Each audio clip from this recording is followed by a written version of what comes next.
এখানে ফুলকপি আর মটরের ডাল দিয়ে আমি একটা রেসিপি তৈরি করে তোমাদেরকে দেখাবো। কিভাবে তৈরি করি, কি কি মশলা দিই, সবটাই তোমাদেরকে দেখাবো। এখানে আমি 50 গ্রাম মতো মটর ডাল 1 ঘন্টা আগে আমি ভিজিয়ে রেখেছি। আর এই যে কয়েকটা ফুলকপি এইভাবে আমি কেটে নিয়েছি। এইটাকে আমি প্রথমে একটু লবণ দিয়ে কড়াইয়ে আমি সেদ্ধ করে নেব। দেখো আমার এখানে ফুলকপিটা অল্প সেদ্ধ করা হয়ে গেছে। কাঁচা দিলেও হয়, কিন্তু সেদ্ধ করে কেন নিই বলো তো? এতে প্রচুর সার দেওয়া থাকে, তো জীবাণুগুলো নষ্ট হয়ে যায়।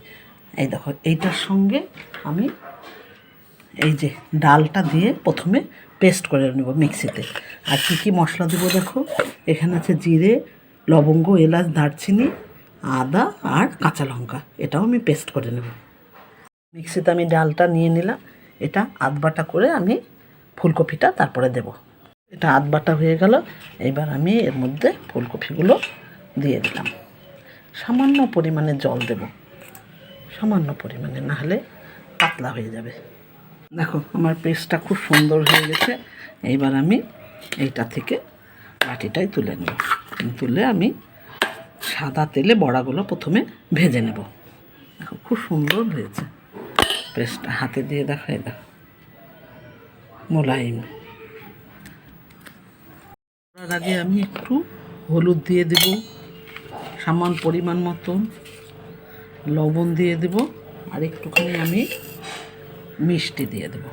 দিয়ে এটাকে ভালো করে আমি ফাটিয়ে নেব চামচ দিয়ে। যে চামচ দিয়ে আমি তুলে তুলে বড়াগুলো ভেজে নেব, সেটাও তোমাদের দেখাচ্ছি। কড়াইয়ে তেল দিয়ে দিয়েছি। এবার আমি বড়াগুলোকে চামচে করেই ভেজে নেব।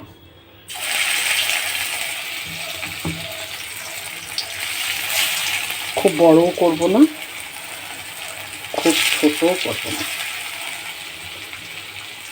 ওদেরকে ভেজে আমি দেখাচ্ছি। দেখো ঘরে থাকা, এখন ফুলকপি তো প্রত্যেকের ঘরে আছে, চটজলদি রান্নাটা তুমি করে নিতে পারো। খেতেও সুস্বাদু, টেস্টি হয়। আবার কোনো মানুষ হঠাৎ করে চলে এলো, তুমি ডাল আর বড়া, এই বড়া ভাজাও দিতে পারো। এটা একটা তরকারি করে বানিয়েও করে দিতে পারো। একবার ট্রাই করে দেখবে, দেখবে খুব সুন্দর হবে খেতে, খুব টেস্টি। এটা আমি তো অনেকবার খেয়েছি, তোমরা একবার খেয়ে দেখবে, একবার খুব ভালো লাগে। ছোট বড়, অনেকে ফুলকপি খেতে চায় না, গ্যাস হয়, কিন্তু এটাতে কোনো গ্যাস হবে না, কারণ এটা গরম জলে ধুয়ে ফুটিয়েও নেওয়া হচ্ছে, আবার একটু ভেজেও নেওয়া হচ্ছে। দেখো একইভাবে এই বড়াগুলো হয়ে গেছে, কি ফুলেছে দেখো। আবার আর কটা ছিল, একবারেই করে নিচ্ছি। এইবার এই রান্নাটা আমি ভাজলাম তোমার সাদা তেলে, কিন্তু রান্নাটা করব একটু সর্ষের তেল এখানে অ্যাড করব। আমি একটু সর্ষের তেল অ্যাড করলাম, ফোড়ন দেব একটু জিরে আর শুকনো লঙ্কা। আর আমার মশলার তো বাটা হয়েই গেছে। এর মধ্যে টমেটোটা আমি কেটে দেব না, গ্রেট করে দেব। দেখো মশলাটা আমি দিয়ে দিলাম। এবার আমি পরিমাণ মতো হলুদ, পরিমাণ মতো লবণ, পরিমাণ মতো মিষ্টি আর মশলার একটু জল দিয়ে দেব। মশলার একটু জল দিয়ে দিলাম। এবার আমি এটাকে ভালো করে কষাবো, আর টমেটোটাও গ্রেট করে এর মধ্যে দিয়ে দেবো। সামান্য পরিমাণে একটু আমি টমেটো সস ব্যবহার করব, সামান্য পরিমাণে। তোমরা ইচ্ছা হলে দিতেও পারো, আবার নাও দিতে পারো। এটা টেস্টটাই পাল্টিয়ে দেয়, এর জন্য আমি একটু ব্যবহার করব। মশলাটাকে খুব করে কষে নেব, কষে অল্প পরিমাণে জল দেবে। এটা একটু গ্রেভি গ্রেভি হবে।